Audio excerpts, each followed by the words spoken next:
Bienvenidos a su quinta sesión de salud, de gestión en salud pública. El día de hoy, según el temario, vamos a desarrollar lo correspondiente a los conceptos de las enfermedades no transmisibles. Vamos a hablar un poco a mencionar acerca de las enfermedades transmisibles también, las inmunizaciones, la tuberculosis y las infecciones más graves, como tenemos la infección o transmisión sexual, el VIH y el SIDA. Para ello, vamos primero a comenzar y a definir el tema de la inmunización. Así que vamos a proyectarles un videíto para que se familiaricen con qué es el proceso de inmunización, cómo está la inmunización en gracias, en nuestro país y cómo se ha venido y qué parte del proceso, ¿no? ¿Cuántas vacunas existen? Entonces vamos a proyectar un pequeño video para que puedan ustedes considerar y tomar en cuenta acerca de la inmunización, que es muy importante dentro de la gestión de la salud pública.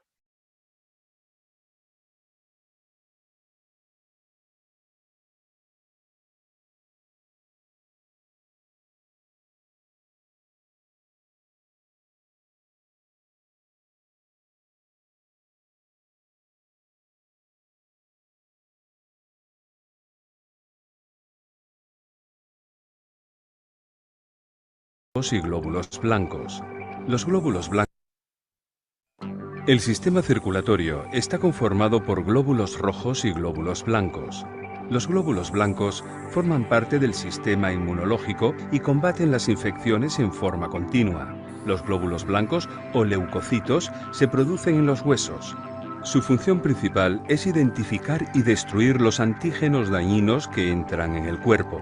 Esto se denomina respuesta inmunológica, la forma en que el cuerpo reconoce y se defiende contra las bacterias, los virus y las sustancias extrañas y potencialmente dañinas para el cuerpo.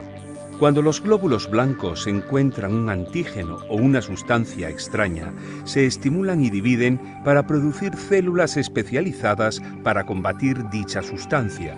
Si el cuerpo se infecta debido a una bacteria, los glóbulos blancos, mediante un periodo de prueba y error, determinan la mejor manera de eliminar la bacteria. Una vez que los glóbulos blancos determinan cómo destruir la bacteria, crean células de memoria para combatir los ataques futuros de la misma bacteria. La vacunación es una forma de desencadenar la respuesta inmunológica. Cuando una persona recibe una vacuna, se le inyecta una cantidad muy pequeña del agente que causa la enfermedad, denominada vacuna, en el cuerpo, para que el sistema inmunológico lo identifique y lo destruya. La cantidad de bacteria que contiene la vacuna es muy pequeña y generalmente está debilitada o muerta. Por lo general, no causa la enfermedad. De esta manera, el cuerpo puede destruir la bacteria de la vacuna. La vacuna activa la memoria del sistema inmunológico, permitiendo al cuerpo reaccionar rápidamente al liberar anticuerpos para exposiciones futuras y así destruir la bacteria antes de que cause la enfermedad. Cuando el cuerpo desarrolla anticuerpos contra un antígeno específico, significa que está inmunizado.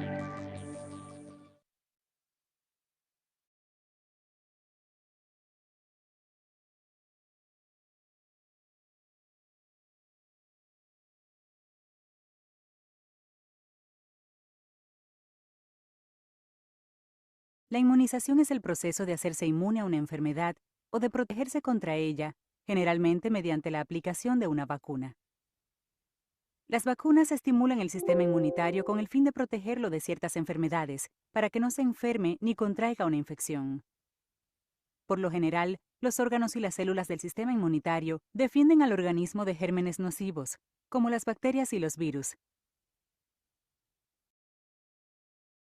Las células inmunitarias circulan de manera constante por el cuerpo. Vigilan ciertas sustancias en las superficies de las células llamadas antígenos. Las células sanas tienen antígenos diferentes de los de las células enfermas o de los invasores extraños en el cuerpo. Las células inmunitarias suelen ignorar los antígenos de las células sanas, pero cuando las células inmunitarias encuentran antígenos en los gérmenes, destruyen el germen. Después, la célula inmunitaria fija el antígeno del germen en su superficie. Esto activa otros tipos de células inmunitarias para ayudar a deshacerse de la infección. Por ejemplo, algunas células inmunitarias activadas reconocen el antígeno de las células infectadas del organismo y luego las destruyen. Otras células inmunitarias activadas, llamadas células plasmáticas, producen moléculas llamadas anticuerpos. Estos anticuerpos viajan a través del organismo y se fijan solo a los gérmenes que tienen su antígeno específico.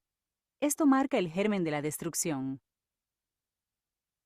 Luego, otras células inmunes atacan a los gérmenes que tienen estos anticuerpos. Una vez que la infección desaparece, algunas de las células inmunes que fueron expuestas al antígeno se convierten en células inmunitarias de memoria.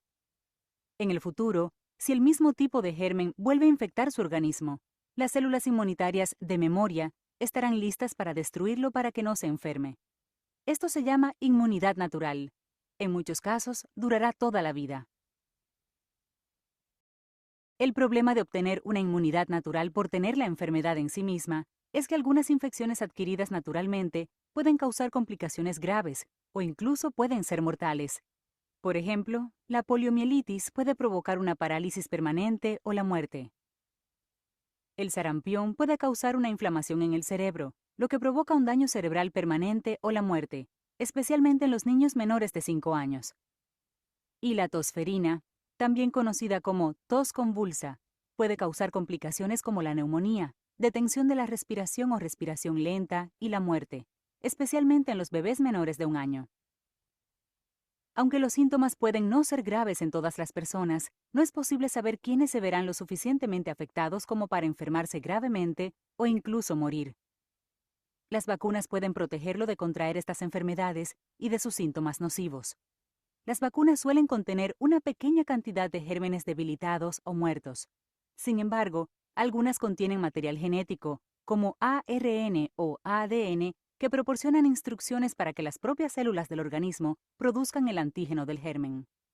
Por lo general, se recibe una vacuna en forma de inyección.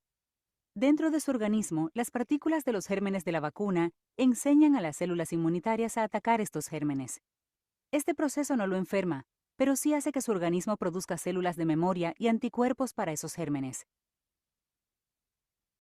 En consecuencia, si ese germen infecta su organismo más adelante en su vida, su sistema inmunitario estará listo para combatir la infección para que no se enferme. Los principales tipos de vacunas incluyen vacunas vivas y atenuadas, vacunas inactivas, vacunas toxoides, vacunas de subunidades y conjugadas, vacunas de ARNM y vacunas de vectores virales. Las vacunas vivas atenuadas usan gérmenes vivos pero debilitados. Son como una infección natural y proporcionan una fuerte inmunidad a la enfermedad. Ejemplos son las vacunas en aerosol nasal contra el sarampión, las paperas, la rubéola, la varicela y la gripe. Las vacunas inactivas utilizan gérmenes inactivos o muertos. Es posible que con el tiempo necesite varias dosis o inyecciones de refuerzo. Ejemplos de ello son las vacunas contra la hepatitis A, la gripe, la poliomielitis y la rabia. Las vacunas toxoides protegen contra las sustancias nocivas producidas por los gérmenes, llamadas toxinas. Utilizan versiones debilitadas de las toxinas llamadas toxoides. Es posible que necesite inyecciones de refuerzo para mantener la protección contra las enfermedades. Ejemplos de ello son las partes de difteria y tétanos de la vacuna DTaP. Las vacunas subunitarias y conjugadas utilizan solo una parte específica de un germen. Proporcionan una fuerte inmunidad a esa parte esencial del germen. Estas vacunas también pueden requerir inyecciones de refuerzo. Ejemplos de ello son la parte de la vacuna contra la tosferina de la DTaP y la vacuna contra la hepatitis B. En lugar de utilizar gérmenes o toxinas, las vacunas de ARNM contienen un tipo especial de ARN llamado ARN mensajero o ARNM. El ARNM ordena a las células que produzcan el antígeno del germen, lo que desencadena una respuesta inmunitaria. Estas vacunas no llevan virus vivos y no cambian el ADN. Algunos ejemplos son las vacunas para la COVID-19. Las vacunas con vectores virales pueden utilizar el ADN o el ARNM para proporcionar a las células las instrucciones para producir el antígeno de un germen. El material genético está envuelto en un virus diferente y seguro para llevar las instrucciones a las células. Estas vacunas no cambian el ADN. Algunos ejemplos son las vacunas para la COVID-19. Es importante saber que las vacunas no solo lo protegen a usted, sino también a su comunidad. Muchas de las enfermedades que las vacunas previenen se transmiten de persona a persona. Cuando solo se vacunan unas pocas personas de su comunidad, el riesgo de un brote de enfermedad es alto. Pero, si la mayoría de las personas están vacunadas, es mucho menos probable que una enfermedad se propague.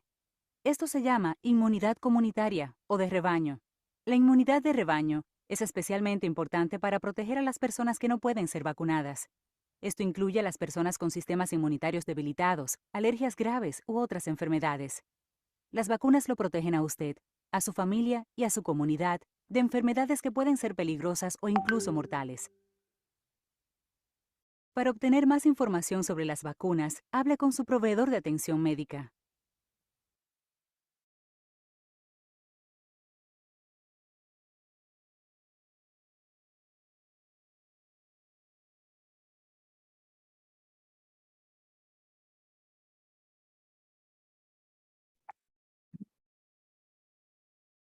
Bien, entonces hemos podido visualizar dos videos.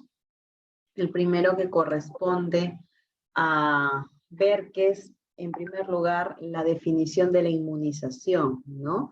Desde dónde se producen los glóbulos blancos a nivel de los huesos, cómo se encuentra para poder luchar contra algunas patologías, exactamente contra bacterias, virus, y con ello cómo se produce el proceso de inmunizar a través de la generación de los glóbulos blancos y demás células, linfocitos, neocitos, que nos permitan actuar frente a un peligro como respuesta de defensa. En el segundo video hemos podido mencionar acerca de lo que corresponde y cómo se generan las vacunas, la importancia y cuáles son los virus atenuados que vamos a poder describir. ¿Y por qué les hago ver el tema de la inmunidad y de las inmunizaciones? Porque está contemplado dentro de la gestión de salud pública, es la inmunidad total de nuestra población. Y si lo mencionamos con la realidad presente, ¿no? Y es una gran problemática en salud pública que no estemos vacunados al 100% con el tema del COVID, ¿no? Mirándolo desde el punto asistencial, no llegamos a más del 80% en vacunación total en nuestra jurisdicción. Y también es importante mencionar todos los procesos administrativos y de gestión de servicios en el acceso a esta vacuna, ¿no? Han habido ciertos inconvenientes y ha sido un manejo que se ha podido referir o en cada región para avanzar. Actualmente tenemos otra patología, otra enfermedad que es, ¿no?, la viruela del mono, y que se está realizando ya una previa vacunación. Entonces, la salud pública no puede estar exenta, no puede estar lejana de la realidad inmunitaria de la población. Si la población se vacuna, ¿no? Si tenemos una población informada, vamos a tener una población vacunada. También hay que mencionar que hay comunidades, poblaciones que están o le ponen un no, y por la decisión y respeto en colocarse o no la vacuna, ejerciendo su derecho, entonces se han formado, se han creado su carnet y no se han vacunado.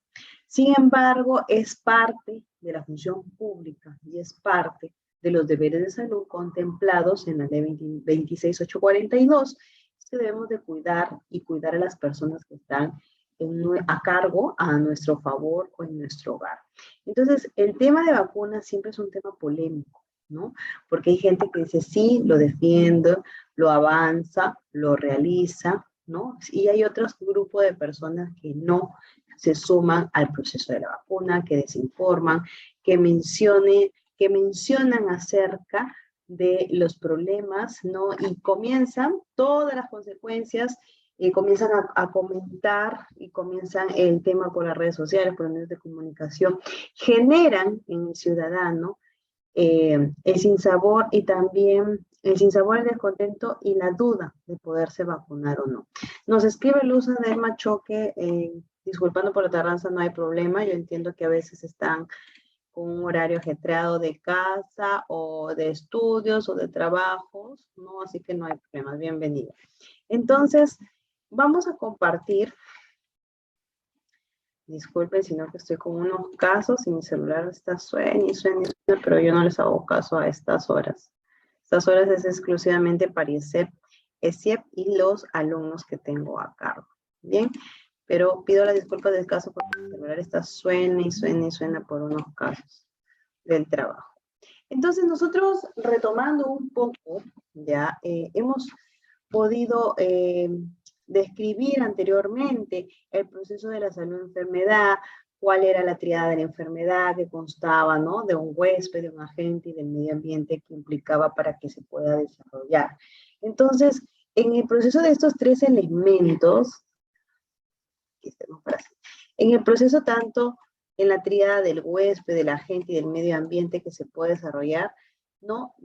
Puede hacer que en este tiempo ya el mismo organismo cuando ingresa un agente, sea inanimado o vivo, comience a producir al principio, ¿no? Un periodo de ventana, ¿no? Entonces, por ejemplo, les hice hincapié en el tema de la transmisión o del reservorio de plasmodio, ¿no?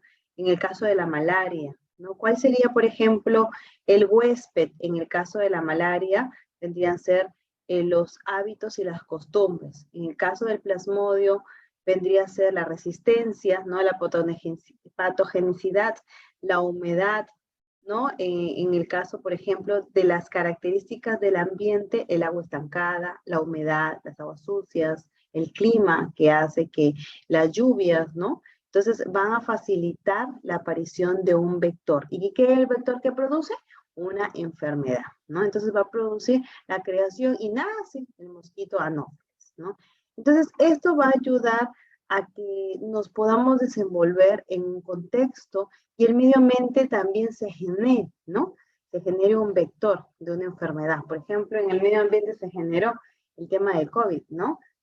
Primero decía, no, es la transmisión de persona a través del estornudo, de las gotitas de saliva, las microgotitas, y por eso nos hacían usar mascarillas. Hasta que llegó un momento donde el virus mutó tanto que ya el vector de la enfermedad se daba a nivel ambiental y no se podía sacar la mascarilla porque por más que estés en un ambiente donde otros hayan tosido o botado micropartículas, microgotitas, o hayan estornudado o se hayan pasado, ¿no? Entonces comenzó una psicosis, ¿no? Por el tema del COVID. ¿Y qué hizo? Que la gente, yo veía, me subía a cuando no podía manejar, no me iba en mi carro propio, me iba en los colectivos, ¿no? Los taxis colectivos, y cuando pasaba una señora y se subía al colectivo, iba con su spray.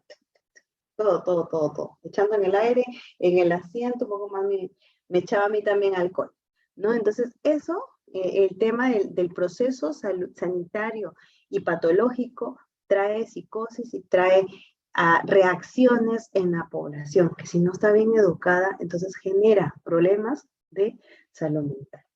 También un poco para hacerles recordar acerca del periodo patogénico de la enfermedad, ya pues vienen a hablarse de los detalles, de las características, ¿no?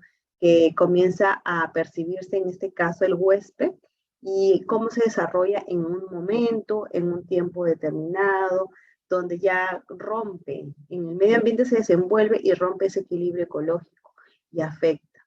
Entonces, comienza el cambio, la reproducción celular patológica, ¿no? Y comienzan ya a transmitirse las enfermedades por demasiadas y rapidísimas, fugaz, la replicación de este tipo de células, de este tipo de microorganismos, de este tipo de virus, y con ello ya a medida que evolucionan rápidamente comienzan a generar enfermedades, ¿no? Entonces, estamos viendo el proceso de salud-enfermedad desde la salud mental con un agente, estamos viendo con un vector de la enfermedad, pero también hay otro proceso que se multiplica y comienzan a crearse las enfermedades crónicas degenerativas, ¿no? Entonces, en estas enfermedades crónicas degenerativas, por ejemplo, que puedan originarse las enfermedades transmisibles y no transmisibles, por un lado, y con el otro lado, en cuanto a la concepción de poder crear, ¿no? Inmunidad, existen las vacunas. Entonces, resumiendo, vamos a obtener dos temas importantes el día de hoy, ¿no? Las inmunizaciones y las enfermedades transmisibles y no transmisibles que vamos a tenerlas que explicar el día de hoy. Bien, este es un manual que se los he mandado ya desde la primera clase, pero es importante que lo puedan leer. Aquí está todo, ¿no? Todo lo que es un manual que lo realizó en cuanto al programa de entrenamiento de salud público, al servicio militar, y lo realiza el INS, ¿no? Entonces, me parece que está muy acertado en cuanto a las actualizaciones que se manejan respecto a los conceptos de salud pública. Un poco para recordar, porque yo sé que ustedes ya conocen muy bien el nivel de prevención primaria, ¿no? O el nivel primario de atención. Entonces, aquí, por ejemplo, se encargan de las actividades preventivas, promocionales, ¿no? Y también se encarga de trabajar sobre los determinantes sociales, se encarga de hacer un trabajo comunitario para disminuir los factores de riesgo de ciertas patologías, y hacen salud comunitaria, no hacen participación comunitaria. Entonces, por ejemplo, aquí, de hecho, primer nivel de atención, de hecho, lo que siempre voy a contar, servicio de inmunizaciones, a cargo de las respetadas licenciadas de enfermería o del personal técnico que también se encuentran en los establecimientos de salud. Entonces, lo que se realiza con la inmunización, lo que se realiza con los estilos o la creación de estilos saludables en la comunidad es promoción de la salud, ¿no? Y promoción de la salud tiene que insertarse en la comunidad para que pueda favorecer, ¿no? Sin embargo, vemos que nosotros tenemos a veces una cultura muy asistencialista, es decir, que recién vamos al hospital cuando nos sentimos mal, y bueno, llevamos a los niños para que les pongan las vacunas, pero no sabemos si están anémicos, no sabemos si están bajo de peso, cómo está su rendimiento académico, ¿no? Cómo están las mujeres a veces por una falta de cultura en alimentación saludable, en alimentos ricos en hierros, lo que hacen pues es darle la mayor ingesta de carbohidratos, de grasas saturadas, y eso hace de que la población se enferme. Entonces, en esta educación sanitaria, en el primer nivel de atención, se debe de contar también con servicios de nutrición, ¿no? A veces lo puede hacer cualquier profesional de salud que esté capacitado, con la finalidad que aquí en el primer nivel de atención haga un hincapié acerca de las condiciones aptas también para el trabajo. Ahora ya está y se está colocando en práctica también el desenvolvimiento de la actividad y de la salud física, perdón. Entonces, manejo de nutrición por un lado, que es la comida, no la vitamina O, y el otro lado, la aplicación de una actividad física, de salud física, para reducir la gran prevalencia de sedentarismo, ¿no? De la gran prevalencia de personas con alto peso, con un índice de masa corporal mucho más alto de lo normal, y eso pues también se produce y tiene que ver con el grado de cultura, ¿no? Y el grado de alfabetización que tiene una comunidad, ¿no? Porque hay personas que nos entienden más a medida que estén culturizadas, y se nos hace un poquito más complejo con las personas que no tienen, por ejemplo, las personas que son iletradas, ¿no? Para hacerles entender o pedirles que escriban acerca de cuáles son sus estilos saludables, o preguntarle, no, tenemos que trabajarlo también, porque yo sé que aquí en este curso hay personas que se desenvuelven y se desarrollan en los establecimientos de primer nivel lejos de las ciudades. Entonces, es un reto, ¿por qué? Porque ayuda a tener que utilizar otro lenguaje coloquial que mencione y que haga énfasis en la promoción de la salud. Entonces, eso, a grosso modo, es las atenciones preventivas en promoción de salud, ¿no? Actuar con la comunidad. ¿Y para qué? Para ya no llegar o atacar desde ahí la enfermedad. No somos más resilientes en salud cuando operemos o cortemos más somos más resilientes a salud cuando la población se enferme menos. Y eso es una gran labor de la salud pública. Cuando hablan acerca de la protección de la enfermedad, mencionan a las vacunas, los chequeos preventivos, que nos pueden evitar enfermedades inmunoprevenibles, ¿no? También estamos hablando de la ingesta de una alimentación y de reducir las sustancias carcinogenéticas, ¿no? O sustancias alergénicas. Entonces también ayudan a proteger la salud. Ahora, ¿qué pasa si ya no solo se pueden resolver las patologías en el primer nivel de atención, sino ya nos vamos a un segundo nivel de atención? Entonces, el segundo nivel de atención vienen a ser los 2E, el 2.1, el 2.2, el 2.3. Ya hemos visto hace unas clases cuál era la clasificación de los establecimientos de salud. Para los chicos que están en este curso y que están estudiando y que no tienen tienen poco manejo de las escalas y los niveles de atención, les hago recordar que el primer nivel de atención son las postas médicas, los puestos de salud, como les dicen, como les menciono, ¿no? Los centros de salud, ¿no? 1.1, 1.2, 1.3, 1.4. El segundo nivel de atención ya vienen a ser los hospitales. El hospital 2E, el hospital 2.1, ya vienen a ser los que tienen internamiento 24 horas. Ojo, que el 1.4 ya tiene, en el primer nivel de atención ya tiene internamiento, pero comúnmente son actividades materno-perinatales, ¿sí?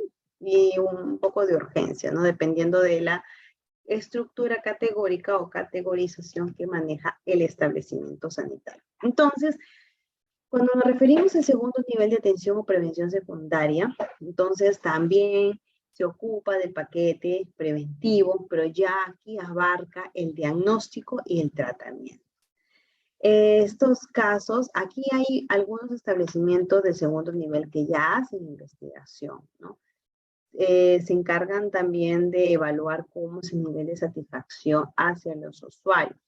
Entonces, en cuanto a aquí, pues ya van los pacientes crónicos, ¿no? Por ejemplo, en el caso de pacientes crónicos, diabéticos, hipertensos, que ya tienen un diagnóstico, tienen que ir por un tratamiento, un chequeo cada cierto tiempo. Igual que los pacientes, por ejemplo, con ITS, con VIH-Sida también tienen, ¿no? Entonces se hace una fase clínica por la patogenicidad, ¿no? Por la patología, y eso es muy importante considerarlo porque en estos establecimientos, en estos hospitales donde se hace su chequeo, tienen que presupuestar para los servicios que se brinda a esas personas con enfermedades crónicas. Entonces, eso implica también una serie de equipos, insumos, ¿no? Y es allí donde se vienen también los problemas intrahospitalarios de gestión, porque se desabastecen los insumos, los reactivos, los medicamentos, las citas, los largos tiempos de espera, y todo hace que se perjudique la población que llega por ese servicio y siempre va a llegar, ¿no? Porque ya tienen un diagnóstico definitivo. Entonces, ¿dónde están las medidas preventivas, no? Por ejemplo, hemos visto en el tema de la pandemia, cuando se cerró todo, mucha población murió no por COVID, sino murió porque dejó de tomar sus medicamentos, dejó de colocarse esa insulina en el diabético, dejó de tomar su losartán en ese paciente hipertenso, y crearon cuadros más crónicos, y tuvieron un ACV, tuvieron un infarto, ¿no? En todo caso tuvieron un coma diabético, ¿no? Aparte de que como no se podían, estuvimos todos encerrados, casi no teníamos una alimentación saludable, o se escaseaban verduras, daba miedo, ¿no?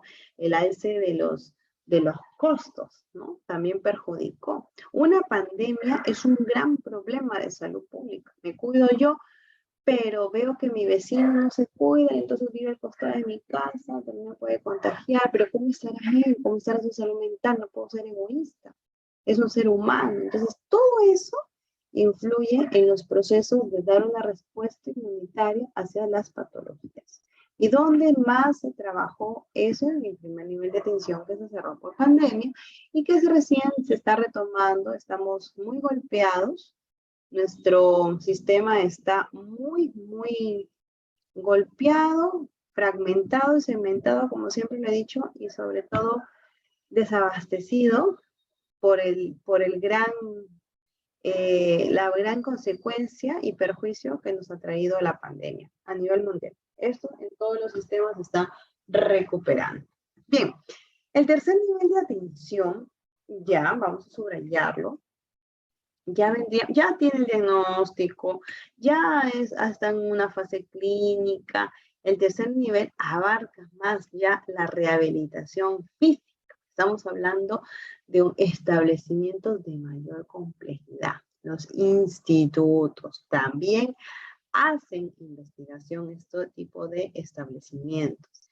El Instituto Nacional del Corazón, el Instituto Nacional de Neoplásicas, el Instituto Nacional del Niño, ¿no? Entonces, estos son los 3 niveles de atención. Primer nivel de atención, postas médicas, centros de salud, del 1.1 al 1.4. Segundo nivel de atención, 2E, 2.1, 2.2, 2.3. Tercer nivel de atención, tenemos el 3.1 y el 3.2, ¿sí? Entonces, ¿en dónde vamos a trabajar? ¿Qué es lo que aspiramos? ¿Nos quedamos siempre en el primer nivel 1.1? ¿Nos vamos a un 2.1 o un 3.1 dependiendo de las metas, de las proyecciones y de las oportunidades que les puedan brindar a cada uno de ustedes? Entonces, es donde ustedes van a escoger la mejor oferta, ¿sí? Ahora, las enfermedades transmisibles, ¿ya? Son transmisibles porque se transmiten o tienen la intervención de 3 factores en esa transmisión: el agente infeccioso, el medio ambiente y el huésped. Entonces, estas infecciones son microscópicas, no las podemos ver y pueden o no pasar de un organismo enfermo a un portador, en el caso de una persona, animal u otro tenga resistencia. En estas enfermedades transmisibles, como podemos ver, está clasificada según la tipología del agente patógeno en parásito, y tenemos aquí a los ejemplos, por ejemplo, la escabiosis, la tiniasis, los exuros, la triquinosis, las bacterias, como la difteria, la tos convulsiva, la tuberculosis, el tétano, los hongos, como la tiña, ¿no? Y el virus, tenemos el COVID, el virus de la rabia, de la viruela, de sarampión, la epidemia. Las vías de transmisión de estas enfermedades, ¿sí? Vamos a considerar 4 vías de transmisión: la aérea, la digestiva, la cutánea y de vectores vivos. Los transmisores biológicos, ¿no? Vendrían a ser, por ejemplo, en los cuales el agente se va a reproducir en su interior a múltiple escala. Y los biológicos tienen 2 formas de transmisión, los biológicos: por defecación y por inoculación directa. Por defecación es porque o aplastamiento a través de las heridas de la piel que penetre el agente infeccioso o a través de las escoriaciones. Y por inoculación directa es a través, por ejemplo, de la picadura de un mosquito, ¿sí? Y bueno, para ello también vamos a hablar de lo que les proyecté en el video acerca de la inmunización, ¿no? Es una actividad muy importante para la salud pública, tiene un alto costo, las vacunas son totalmente muy caras, pero entre costo, riesgo y beneficio tienen una alta efectividad. Ayuda a que la población se mantenga sana. Entonces, tenemos, por ejemplo, aquí las patologías como viruela y la poliomielitis, perdón, son enfermedades que han sido erradicadas por completo en el Perú, ¿no? Entonces, y también han sido erradicadas en el continente americano. O sea, están desde 1929 hacia atrás. De a partir de 2020 hacia adelante, ya no se han visto casos. Sin embargo, por ejemplo, la meningitis y las formas miliares de tuberculosis, la tos convulsiva, el tétanos y tétano neonatal, ya aún siguen siendo inconvenientes, pero ya no problemas para la salud pública porque se pueden controlar. En cuanto a la aplicación, tenemos de las vacunas, tenemos un esquema nacional de vacunación que las enfermeras se lo saben al revés y al derecho. Y nosotros nos obedecemos al ente rector, en este caso el Ministerio de Salud. El esquema de vacunación siempre, en todo momento, va a ser de carácter obligatorio para los niños.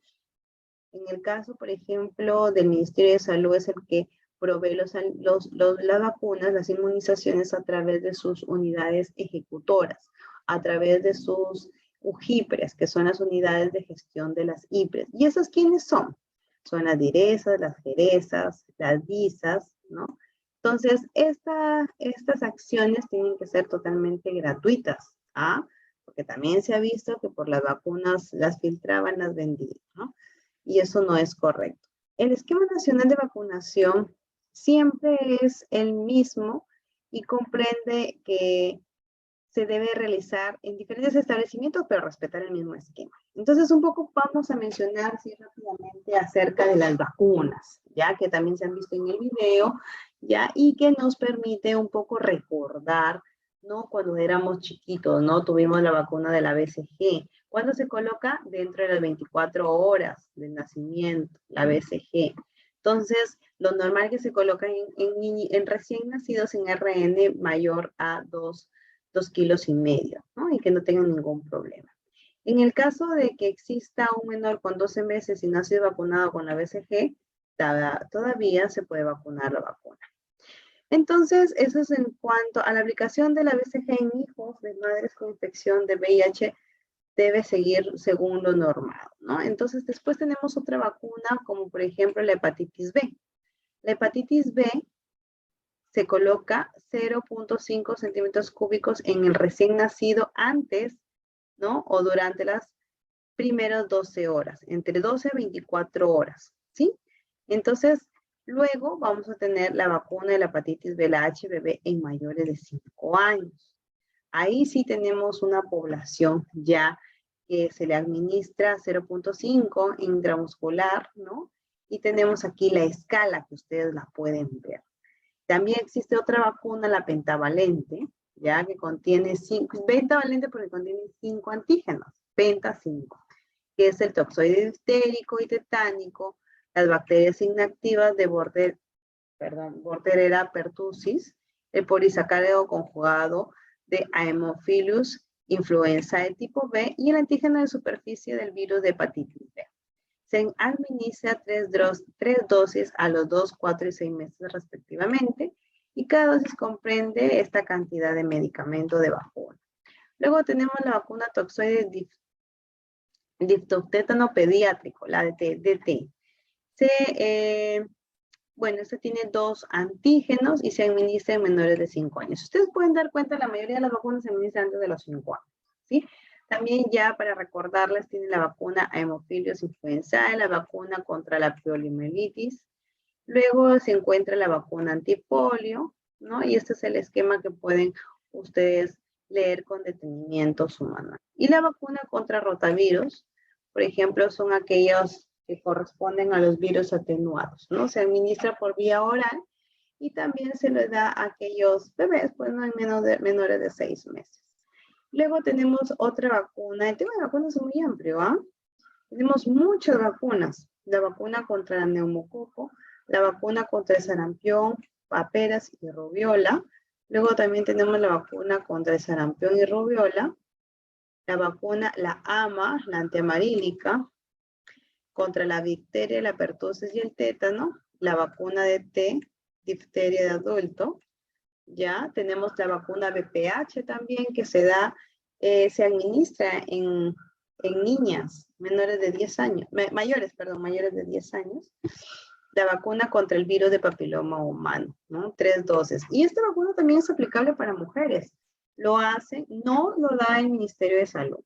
Esta vacuna comúnmente las ofrecen las clínicas privadas, es cara, está a un promedio de entre 400 a 500 soles cada dosificación, pero es muy buena. Es muy buena y también se administran 3 dosis. Bien, después de la vacuna contra la influenza, ¿no? Es una de las últimas. Ya, después de la vacuna contra la influenza, se encuentra, por ejemplo, la vacuna que se ha realizado ya, la Sinopharm, ¿no? Que es la vacuna del COVID, que tiene muchos nombres. Están como Sinopharm, otra está como, a ver cuáles son, vamos a ver, vamos un poco a despertarlos, se pueden estar, a ver si es que están atentos. ¿Cuáles son los nombres de las vacunas del COVID? A ver, para que vayan participando. Yo ya les dije una, Sinopharm. Pfizer. Pfizer. Muy bien. Otro nombre de Moderna. vacuna COVID. Moderna. Otro nombre de vacuna AstraZeneca. COVID. ¿Alguna persona que está escuchando la clase no se ha vacunado? ¿O todos están vacunados?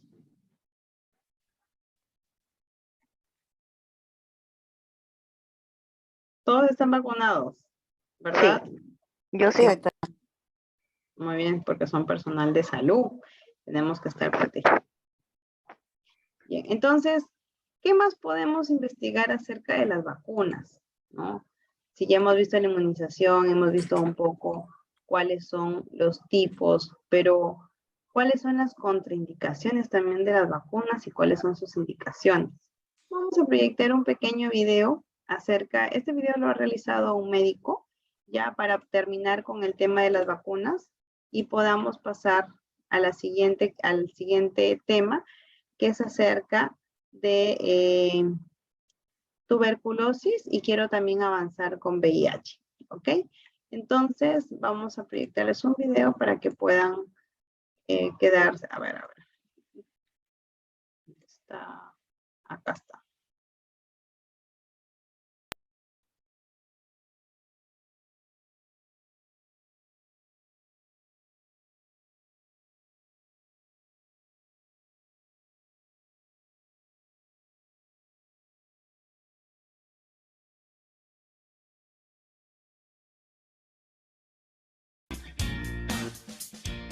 Al hablar de vacunas puede parecer un tema abrumador por la gran cantidad de vacunas que existen y porque el esquema nacional de vacunación pues a veces se presenta muy terrorífico.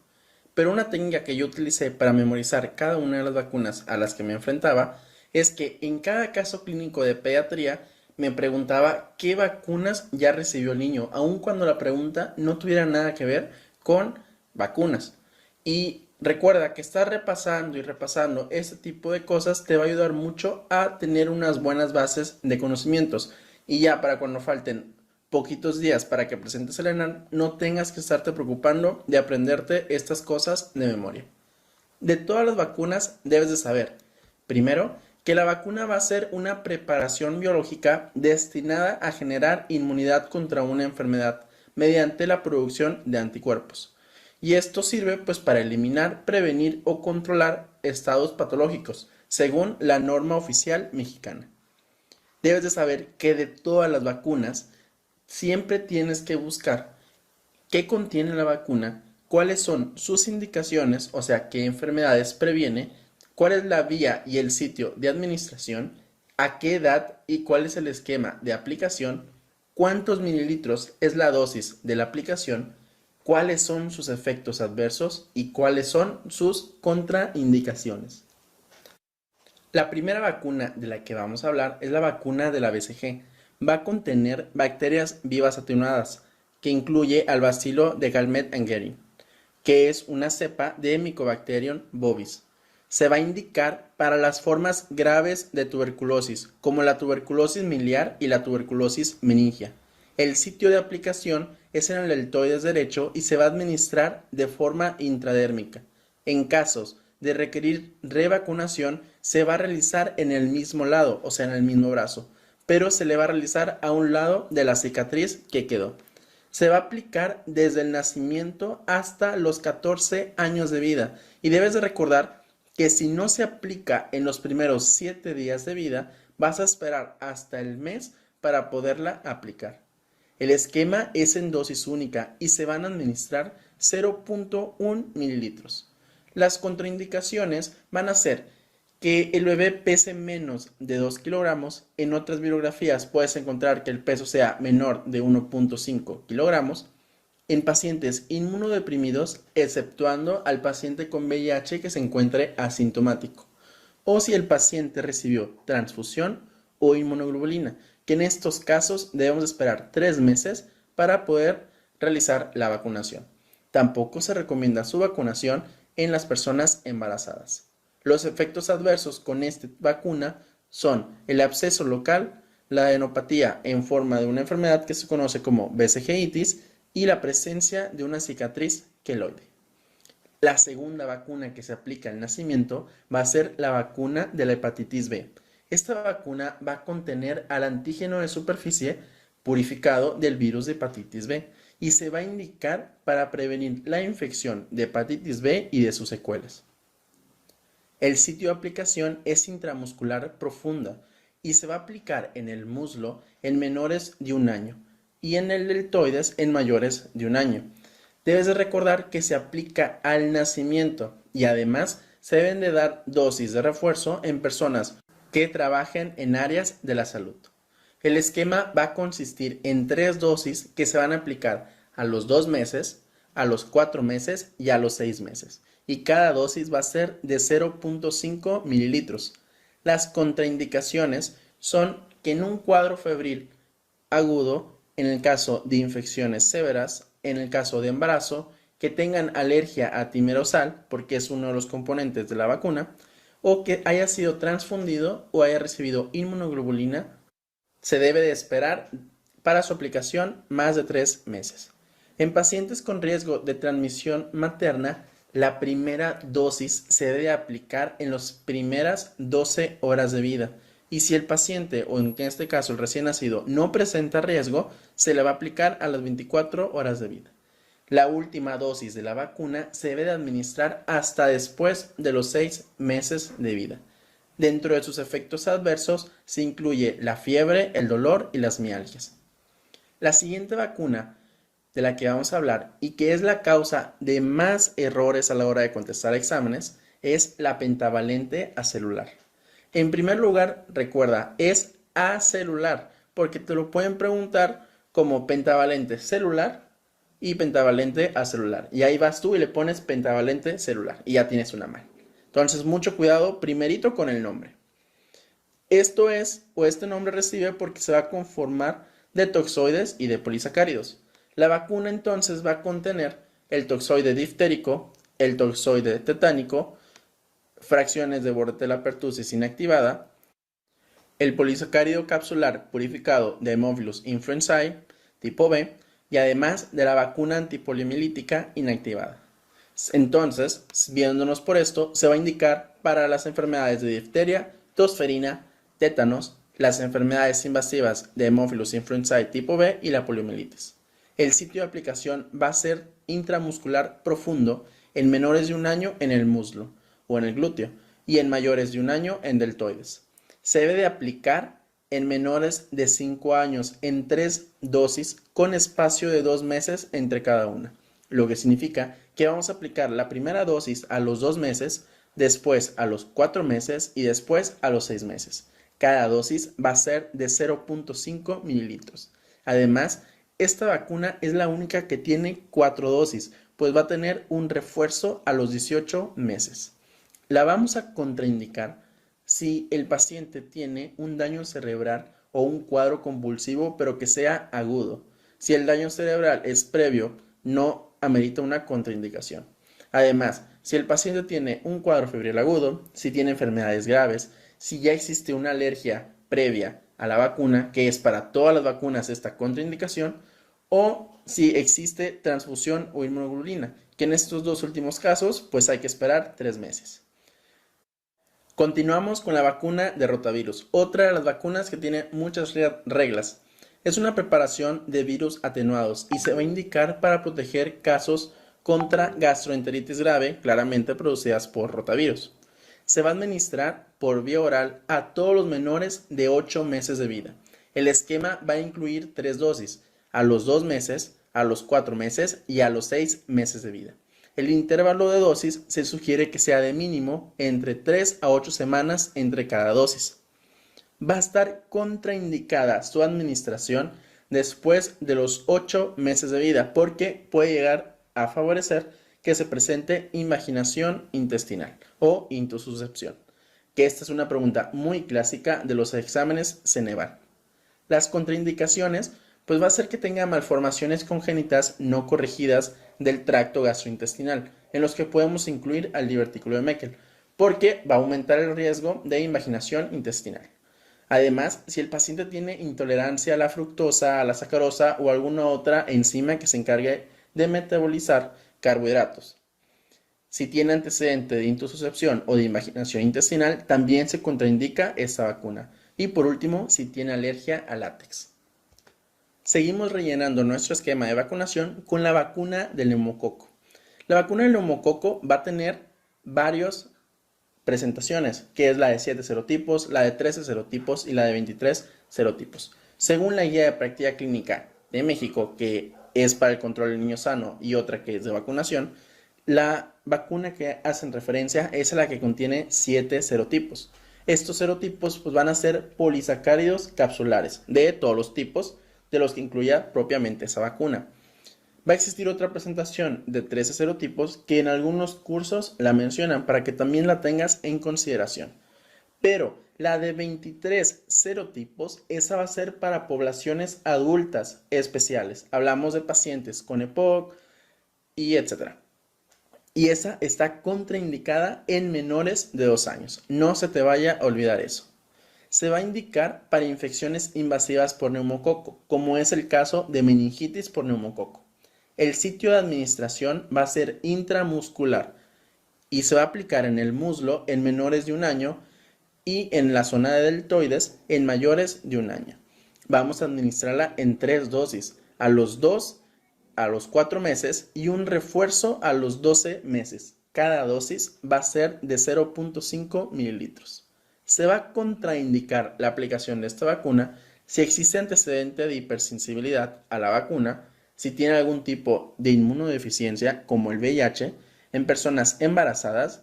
Los efectos adversos que podemos encontrar en esta vacuna es fiebre, dolor y eritema. La vacuna de la influenza va a ser otra vacuna que también debes de recordar mucho porque a veces se nos olvida y como se nos olvida también no la sacamos mal. Va a contener virus vivos atenuados. Van a ser 2 subtipos de A y un subtipo de B. Y se va a indicar pues para infecciones del virus de la influenza. El sitio de administración es intramuscular en el deltoides izquierdo y se va a administrar a grupos de edad de riesgo, en los que podemos incluir a los bebés mayores de 6 meses y además a los mayores de 60 años que presenten alguna comorbilidad, como que tengan EPOC, que tengan diabetes, etc. Se va a aplicar de forma anual en los meses previos a temporada invernal. En conjunto puede ser con la neumocócica, pero debe ser en sitios separados y claramente con jeringas separadas. La dosis va a ser de 0.5 mililitros y se va a contraindicar en pacientes que tengan alergia a proteínas de huevo, en embarazadas, si tienen cuadros febriles agudos y lo mismo que hemos mencionado anteriormente, con los pacientes transfundidos o los que recibieron inmunoglobulina. Ahora sí, pasamos con la que te pueden llegar a preguntar de todas, la de mayor probabilidad después de la BCG y la hepatitis B, que es la triple viral. Esta vacuna va a tener virus vivos atenuados y va a incluir al sarampión, en donde vamos a tener 2 cepas importantes y que es necesario que te las aprendas. La cepa de Edmondson-Zagreb, en la cual se realiza por células semanas, y la cepa de Schwartz, que es con embriones de pollo. Y a continuación vas a ver por qué es importante. La rubiola se va a hacer en la cepa de Wistar, que es de diploides humanas, y la parotiditis, que también se va a realizar en embriones de pollo o puede realizarse en células diploides humanas. Se va a administrar de forma subcutánea en la región deltoidea del brazo izquierdo y la edad de aplicación es entre 1 a 6 años. Y en caso de riesgo epidemiológico se puede aplicar a las 4 semanas después de aplicar la primera dosis. El esquema incluye 2 dosis. tiene desde los 12 meses hasta los 4 años para aplicar la primera dosis, pero idealmente en el esquema de vacunación viene a los 12 meses. Y la segunda dosis se va a aplicar a los 6 años, que es antes de que entren a la escuela. Cada dosis va a ser de 0.5 mililitros. ¿Por qué es tan importante esta vacuna?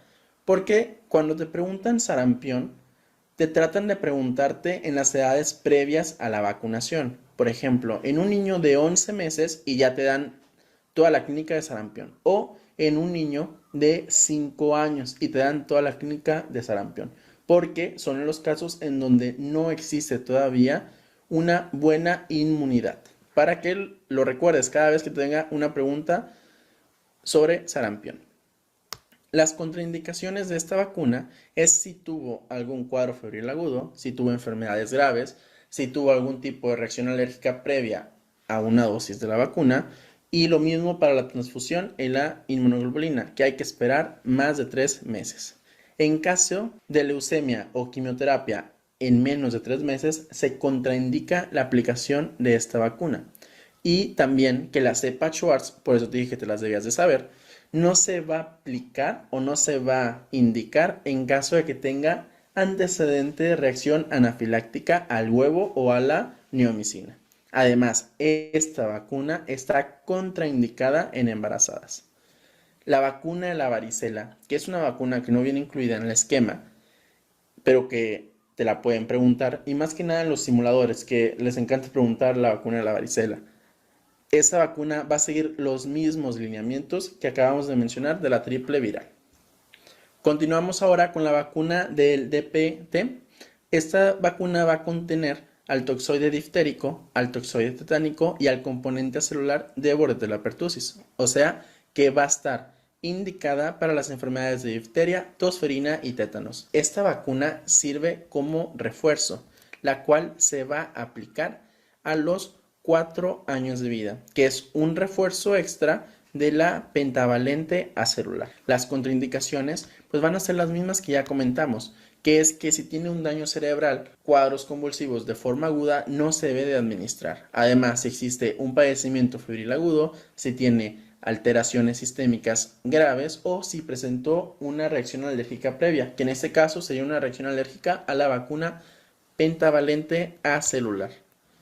Continuamos con la vacuna antipoliomielítica oral, que esta vacuna lo que debes de recordar es que se va a aplicar en las campañas de vacunación, que es aproximadamente a los 5 años de vida. Por último, nos queda la vacuna que no nos alcanzó 11 años, pero que también viene en la cartilla mexicana de las mujeres. Hablamos de la vacuna del VPH. Esta vacuna se va a aplicar a las niñas de quinto de primaria o de 11 años que no estén escolarizadas y van a ser 3 dosis, a los 0, a los 2 y a los 6 meses.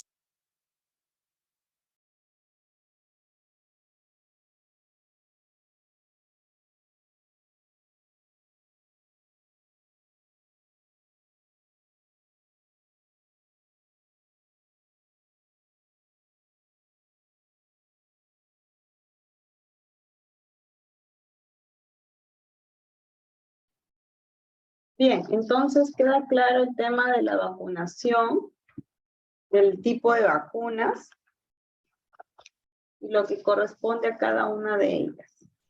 ¿Okay?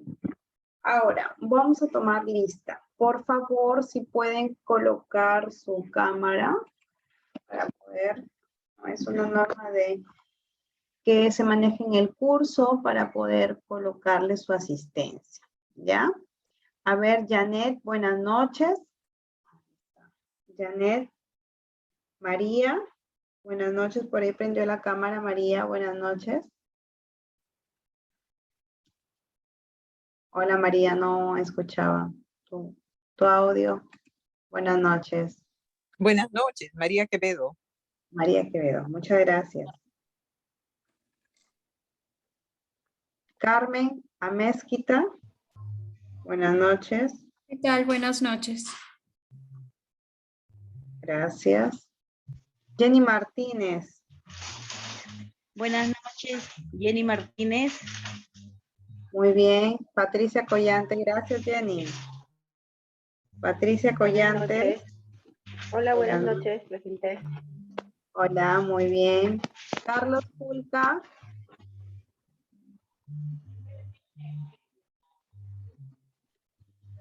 Lola. Buenas noches. Hola. Hola, Lola. Buenas noches. ¿Cómo estás? ¿Qué tal? Gracias. Bien, gracias. Gracias, Jenny. Carlos Julca. Sandra Juliana Vasconsuelo.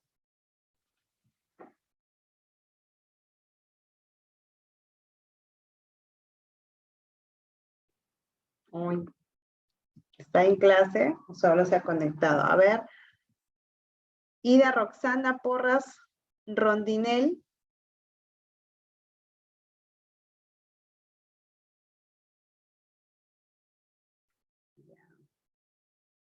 Nancy. María Maldonado. Jenny Martínez. Sí, Jenny Martínez, sí está. Gracias. María Maldonado. Buenas noches, presente, doctora. Buenas noches. Tu cámara, María Maldonado.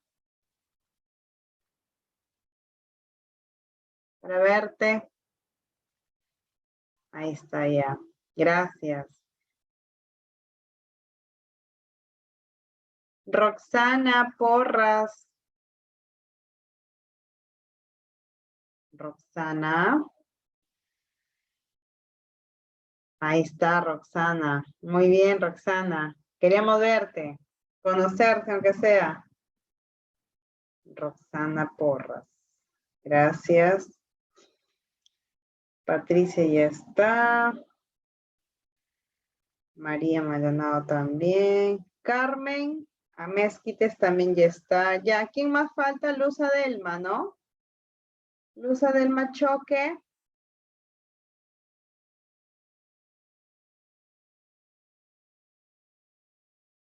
Ahí está Ida.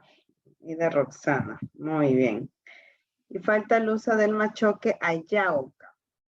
Han venido poquitos. Hoy día, ayer en la clase también se conectado poquitos. Muy bien, chicas. Todas somos chicas, ¿no? Por ahí está, creo, Carlos Julcas, pero es el encargado del ESIEP. Así que todos somos alumnos. Está poderoso la presencia femenina.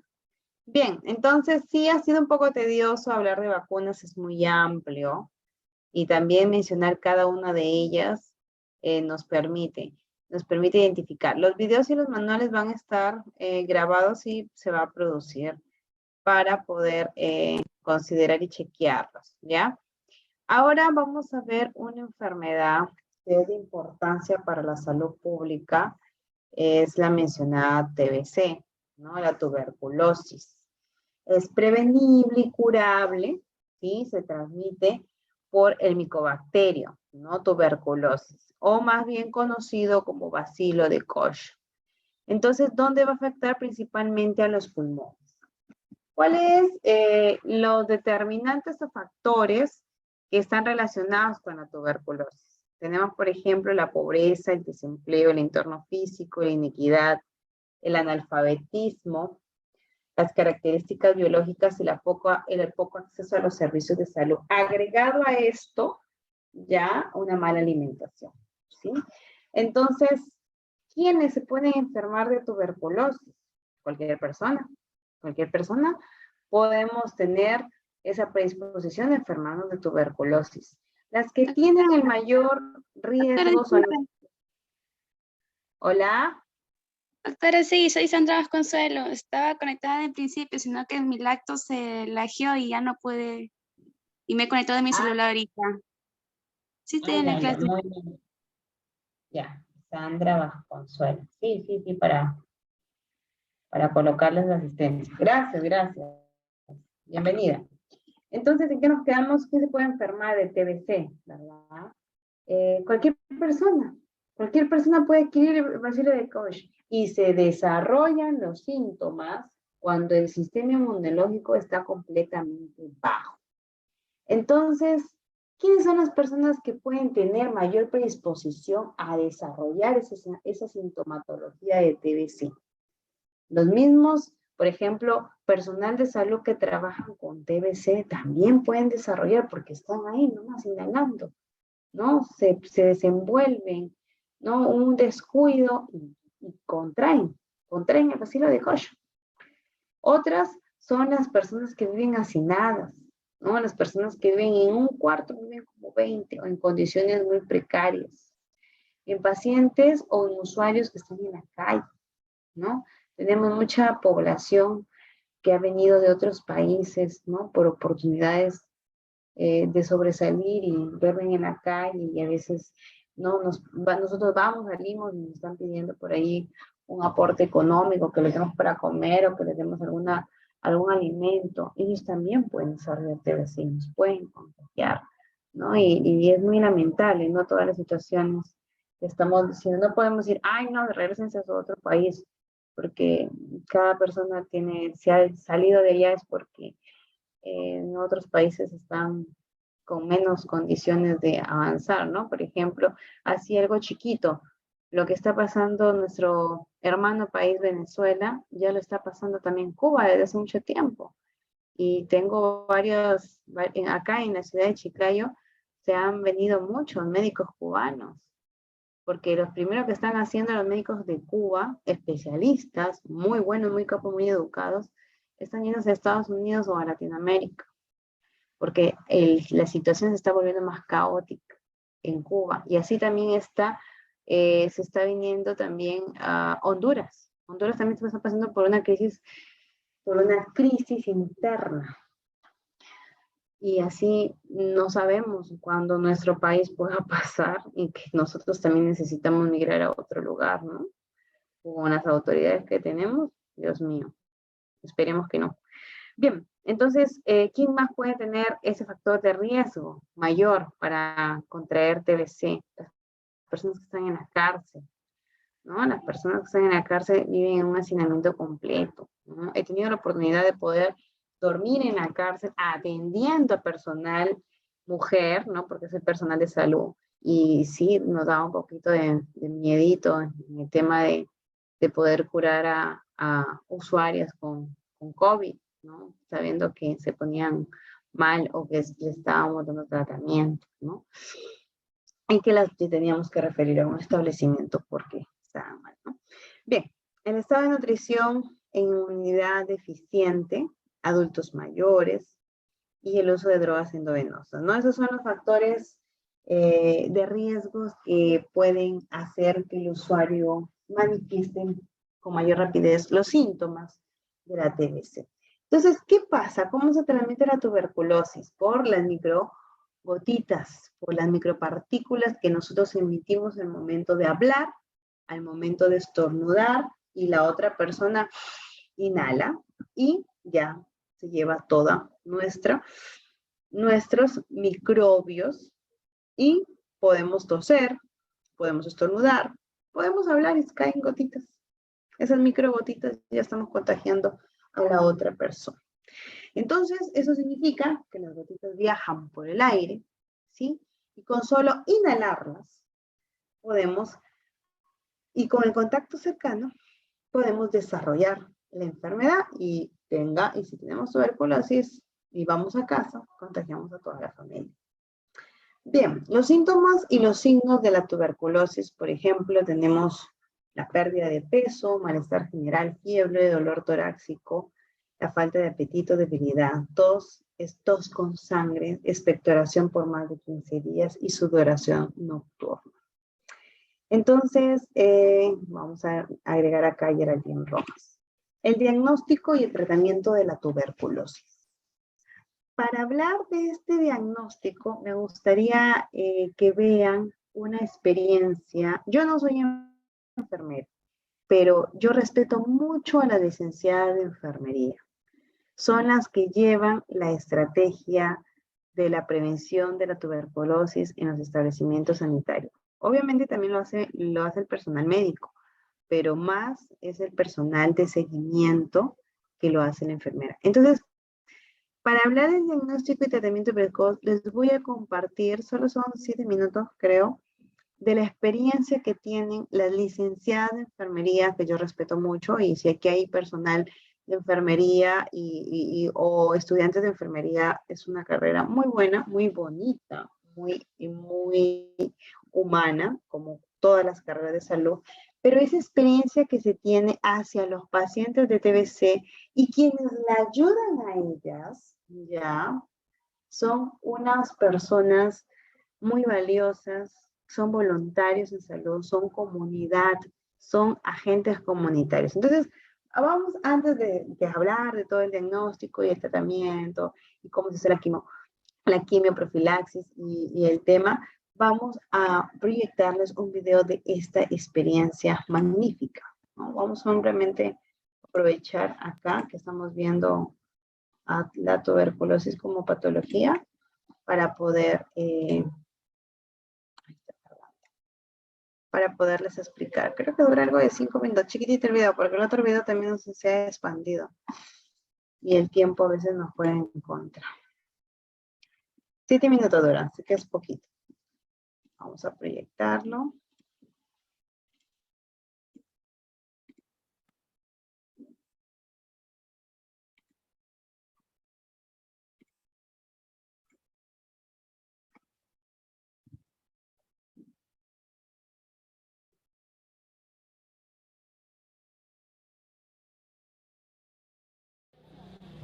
Hoy día estamos saliendo a la casa de un paciente, ¿verdad?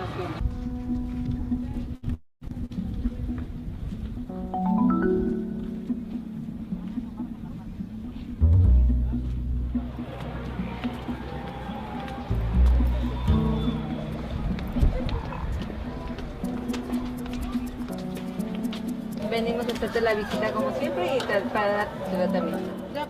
Nosotros estamos trabajando 3 estrategias básicas en nuestro distrito.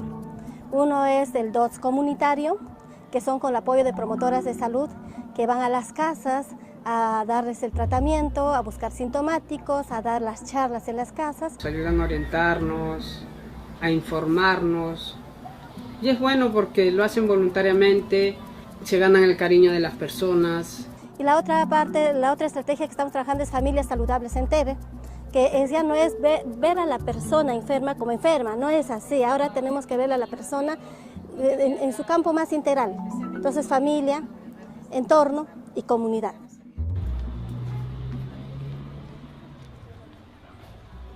Últimamente, en estos dos años y medio casi, el gobierno ha puesto mucho énfasis en lo que corresponde a la prevención y control de la tuberculosis. El Ministerio de Salud, por ende, ha entrado en esta estrategia de poder abarcar la problemática no solamente desde un enfoque biomédico, sino también de un tema de abordar las determinantes sociales de salud. Una de las iniciativas que tiene la OMS es trabajar el tema de TB en grandes ciudades. En ese sentido, el país ha hecho un plan de intervención para el Lima y Callao, que es la zona que concentra la mayor carga de TB en el país. Este plan recopila todas las sanciones, está el tema de salud mental, está el tema de promoción de la salud, trabajo con las organizaciones de base, con los promotores, está el fortalecer los establecimientos de primer nivel de atención, con recursos, con infraestructura, fortalecer la red de laboratorios y la articulación con los otros sectores. Dar la mano a un enfermo, ¿se contagia de tuberculosis? Nosotros hacemos las charlas educativas que vamos a los establecimientos de salud y hacemos con los pacientes, ¿no? Que conozcan acerca de la tuberculosis, que conozcan cuáles son sus derechos y responsabilidades. Nosotros no hacemos actividades aisladas, siempre coordinamos con el personal de salud. El beneficio que nosotros tenemos es que nos ayuda al paciente a que acudan al establecimiento de salud a tomar su tratamiento y también evitamos el riesgo de abandonos. Nosotros hemos pasado la enfermedad y entonces cuando decimos a los pacientes que yo también he sufrido la tuberculosis, he pasado por lo mismo que tú estás pasando, entonces cambia el interés de las personas afectadas hacia el mensaje que nosotros damos.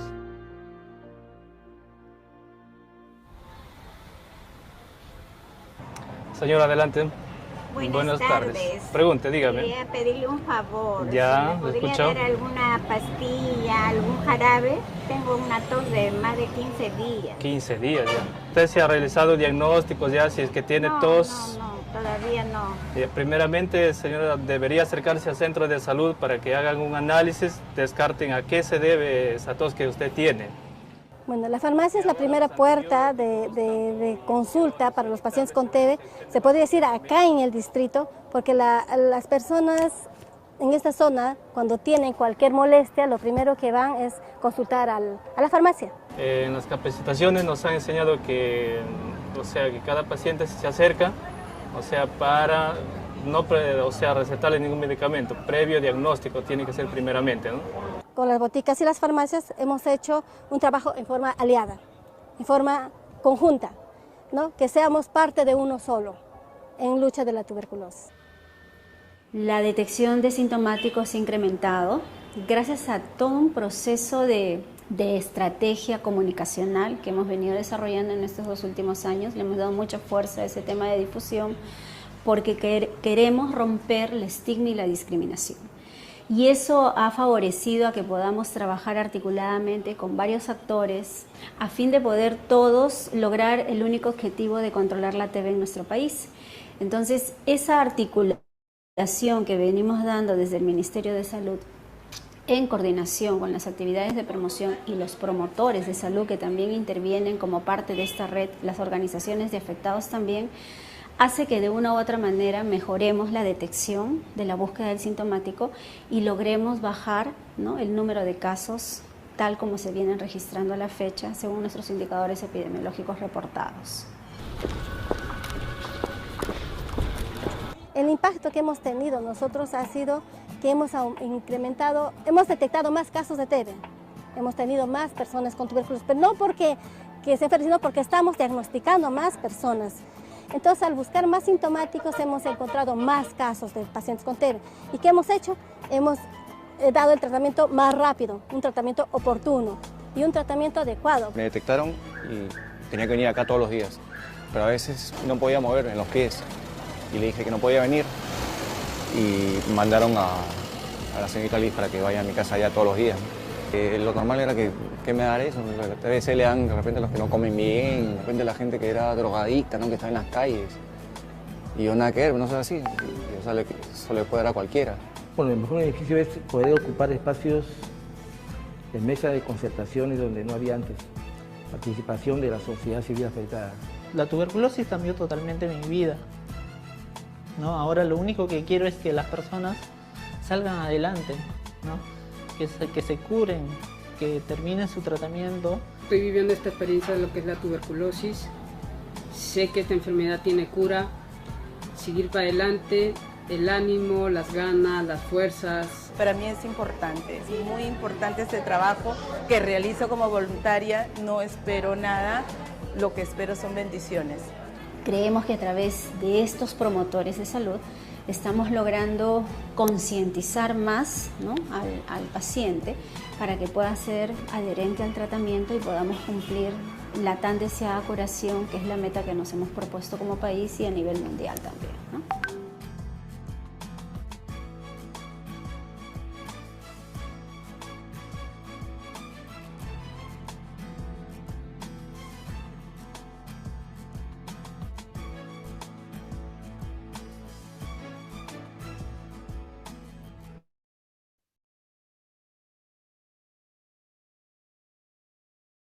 Bien, entonces hemos visto la experiencia en el video que nos describe acerca del trabajo de articulado,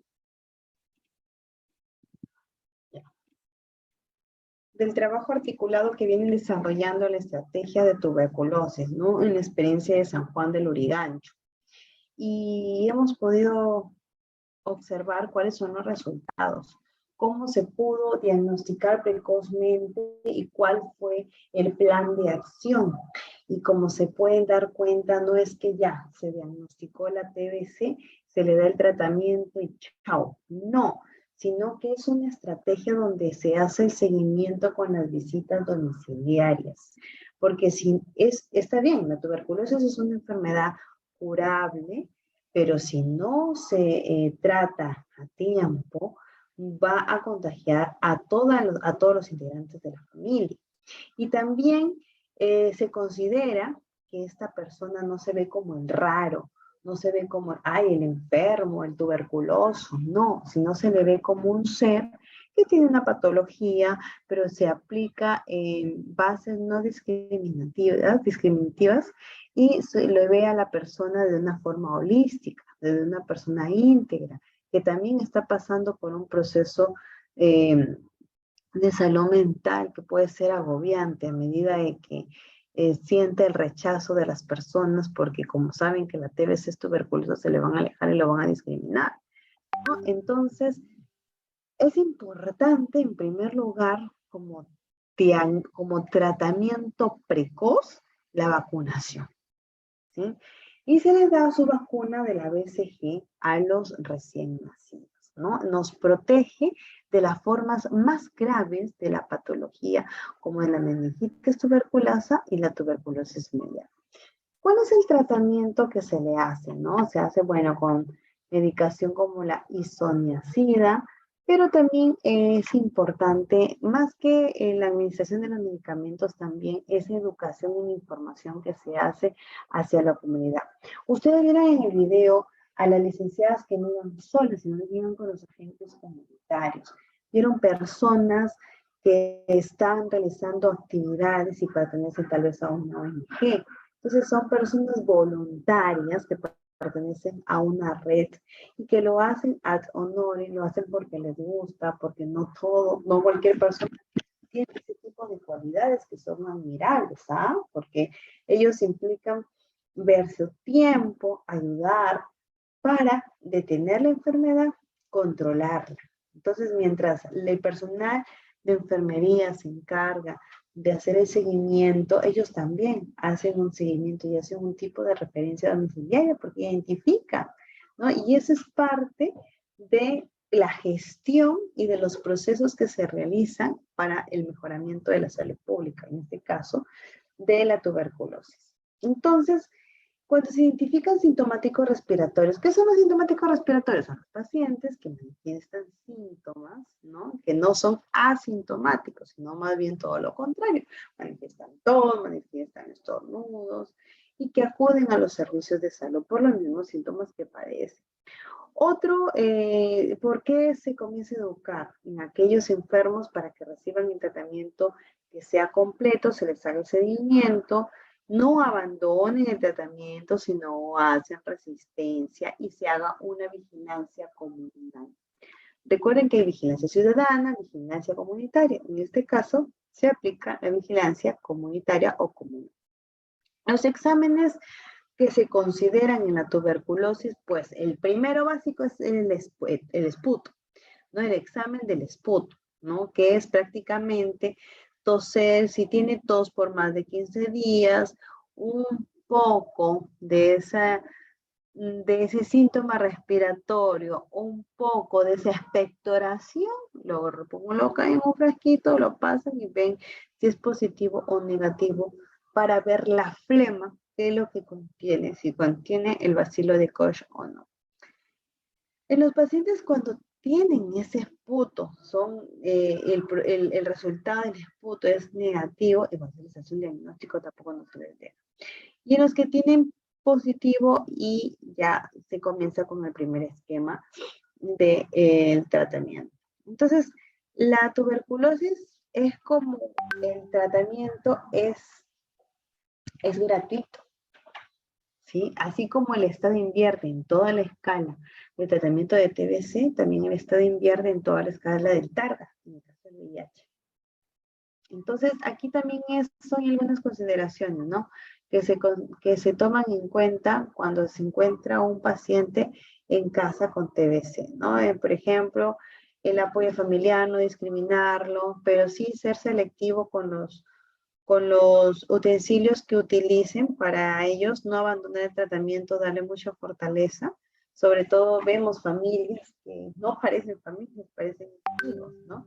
Y eso es importante, la salud mental y la unión familiar para poder responder ante cualquier enfermedad, ¿no? Las medidas higiénicas, la habitación que tiene que ser ventilada, eliminar la moco y el flema con utilizar bolsas o cartones o dispensadores para que no estén tirados por el piso, ¿no? Si utilizamos papel toalla o en todo caso un pequeño tipo toallita o una tela, ¿no? Y las medidas de prevención y control que lo desarrollan, que deben de estar relacionados con la estrategia del control. Bien, entonces, higiene, cubrirse la boca para toser, utilizar mascarilla, consumir una dieta saludable, hacer actividad física, enseñar a las escuelas, al barrio, a la comunidad, las formas preventivas de tuberculosis. Bien, después vamos a poder mencionar lo que corresponde ya a las infecciones de transmisión sexual, ¿no? Antes eran las enfermedades de transmisión sexual y ahora son las ITS, ¿no? Las ITS son infecciones transmitidas por el conducto sexual y que infectan a una persona que está sana a través del contacto en las relaciones coitales, vaginales, orales o anales, ¿no? Entonces, esto se da por la no utilización del preservativo masculino, femenino, y pueden ser ocasionadas pues por virus, bacterias, hongos, ¿no? En esa cavidad.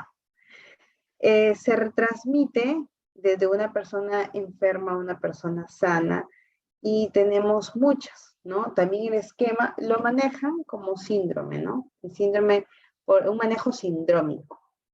Y las principales infecciones de transmisión sexual para las personas que no conocían esto es la gonorrea, la tricomaniasis, la sífilis, herpes, hepatitis B, las verrugas genitales, las ladillas, entre otras. Las formas de transmisión es, bueno, la no utilización del condón a través de la reutilización de las agujas usadas, que pueden estar infectadas, a través del parto, a través de la lactancia, ¿no? La madre puede transmitirle a un niño una infección en el canal del parto o durante la lactancia.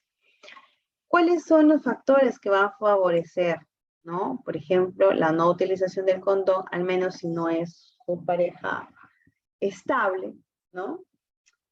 Tener muchas parejas sexuales también no es como, por ejemplo, una persona tiene relaciones con otra, es como que se acuesta con ella y se acuesta con su pasado, ¿no? Entonces es importante, ¿no? El tema de la fidelidad, el tema del respeto, el tema de solo una pareja sexual, ¿no? Cuando no hay esto, sí llegan a... Y también es un problema de salud mental, ¿no? Porque pienso y considero que la infidelidad, más que un impulso, es una decisión, ¿no? Yo puedo decidir ser infiel o no a mi esposo, y él puede decidir serme infiel o no, porque nadie nos va a poner una metralleta para ser infieles, ¿no? Cada persona toma sus propias decisiones. Las conductas de riesgo, por ejemplo, en la actividad sexual, el exceso de alcohol y drogas, y las relaciones entre parejas sexuales o conductas de riesgo. Estamos hablando, por ejemplo, que sinceramente generan... la vez pasada di una capacitación a unos adolescentes y me comenzaron a explicar la clasificación de orgías. Yo me quedé sorprendida. Porque esos comportamientos sexuales entre más de dos personas y que existan diferentes tipos, ¿no? Entonces hacen que puedan ocurrir, en el caso de los adolescentes, embarazos no deseados, o sino también la transmisión de ITS. Las ITS tienen curas, algunas no, como por ejemplo la hepatitis B no tiene cura, el VIH tampoco tiene cura, el herpes genital tampoco tiene cura. Y bueno, pues es importante el tratamiento y la detección precoz, ¿no? El virus del papiloma humano tampoco tiene cura, que produce, ¿no? El cáncer de cervix, ¿verdad? Ahora, ¿qué relación tiene? Ay, disculpa. ¿Qué relación tiene las ITS y el SIDA? El VIH se encuentra o se puede encontrar en la secreción seminal, en las secreciones vaginales, en la sangre, en la leche materna. El VIH también es una infección, ¿no? Y que se puede llegar hacia las úlceras genitales, ¿no? En este caso en la llaga. Los síntomas, hay ITS que no son sintomáticas y hay otras que sí lo son. Si nos referimos, por ejemplo, a las ITS en los hombres, ¿no? Una sintomatología, la secreción uretral, ¿no? Lo que sale, si por el conducto uretral ubicado, ¿no? En el pene sale pus o se torna con olor fétido o es de color amarillo, tiene ardor y dolor al orinar o para tener relaciones sexuales, ya hay un síntoma de una infección. Heridas o llagas, picazón, ¿no? En los testículos, en el pene o en la zona cercana a las bolsas escrotales, verrugas, ampollas, presencia de ladillas y piojo púbico. En la mujer tenemos los famosos flujos vaginales, ¿no? Que ya no necesariamente el flujo vaginal es una infección de transmisión sexual, ¿eh? También hay, sobre todo me ha tocado en pacientes que están en el climaterio, que comienzan a presentar flujo vaginal y no tienen pareja por muchos años, y ya están psicoseados de que les tienen algo malo, ¿no? Entonces, pero sí, por ejemplo, son ITS cuando hay síntomas de picazón o prurito vaginal, el flujo amarillento, verdoso, las heridas también, si hay piojo púbico, ladillas, verrugas, el dolor durante dispareunia, ¿no? El dolor durante las relaciones sexuales, la dispareunia, y dolor en el bajo vientre. Entonces, para ello, pues, las conductas sexuales de riesgo aumentan más, ¿no? La posibilidad y la prevalencia del VIH y de las ITS. El VIH-Sida, ¿no? Encontramos, pues, que esta enfermedad la puede tener cualquier persona, ¿no? La puede adquirir cualquier persona, es decir, no solamente las personas de estrato económico bajo van a tener VIH o SIDA, no, cualquier persona puede estar expuesta, ¿sí? Más aún nosotros como personal de salud, al momento de aplicar una ampolla, de sacar una vía, de atender un parto, de suturar a un paciente, nos podemos cortar, nos podemos pinchar, ¿no? Entonces tenemos que hacerlo con toda la técnica, el protocolo, cuidarnos, pero estamos expuestos como personal de salud. Entonces, hay que recordar, pues, algo teórico, ¿no? Sobre el virus, ¿no? Del VIH, que es el VIH es el virus que causa la infección y afecta todo el sistema inmunológico, en nuestro sistema de defensa. Actualmente leí 3 estudios, ¿no? Una prueba piloto, una prueba de casos y controles, un estudio, perdón, de casos y controles, y una carta al editor en Cuba, a través de las, como le llamamos criollamente, el popó de las abejas, que tiene células y partículas inmunitarias que atacan y reducen la producción de células del VIH. Todavía lo han publicado, estuve leyéndolo, pero no tienen una verosimilitud o están en proceso y fase de estudio. Entonces todavía no lo hacen público a nivel mundial, porque si no, imagínense, sería un boom, ¿no? Para todo el mundo descubrir que el VIH puede tener cura, porque se van a salvar muchísimas personas.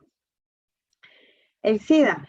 El SIDA es el síndrome de inmunodeficiencia adquirida, Y es la etapa donde ya el VIH arrasó toda la capacidad inmunitaria. Se presentan enfermedades oportunistas y se comienzan a tener muchos síntomas notorios, pérdida de peso, escaras blancas en el cuerpo, diarreas, fiebres, hasta que el paciente se vuelva más susceptible, ¿sí?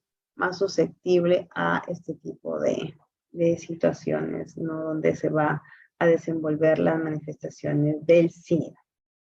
En la fase inicial, por ejemplo, aquí nos menciona, perdón, el VIH se transmite por vía sexual en el 97% de los casos, por transmisión vertical en el 2% y por sanguínea en el 1%.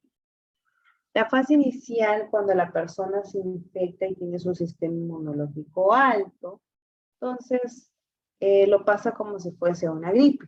En la fase sintomática, es una fase también sin síntomas, depende mucho del sistema inmunológico que tenga la persona. Y luego tenemos los servicios que se pueden encontrar en nuestro sistema. La consejería, la atención, el tratamiento antirretroviral y la adherencia. Es muy chocante encontrar pacientes donde están bien y después le mencionan que tienen enfermedad, ¿no? Yo he tenido desafortunadamente la experiencia de haber encontrado pacientes con VIH en campañas que hemos realizado, ¿no? Por el día, ahora ya se viene el Día Internacional de la Lucha contra el VIH-Sida. Y en esas campañas, pues, el mismo Ministerio de Salud manda a realizar el tamizaje a través del pinchón del dedo. Y en las personas, señora, tómese una prueba. Y varios hemos encontrado, ¿no? En un día encontramos siete personas, recuerdo, en una provincia del norte, nos llamó mucho la atención, ¿no? Entonces, de ahí decirle, no creerlo, de los 7 que encontramos, solamente 4 se comprometieron a asistir, de las 4, 2 perseveran.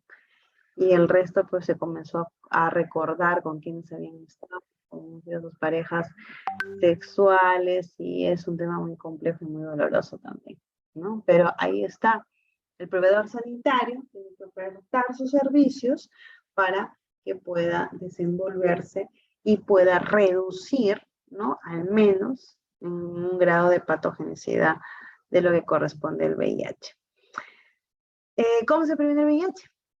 Si la pareja sexual no es la estable, entonces se puede, bueno, si existe una persona que no tiene pareja sexual y no quiere tener actividad sexual, es respetable, desde ahí ya se está cuidando con la abstinencia.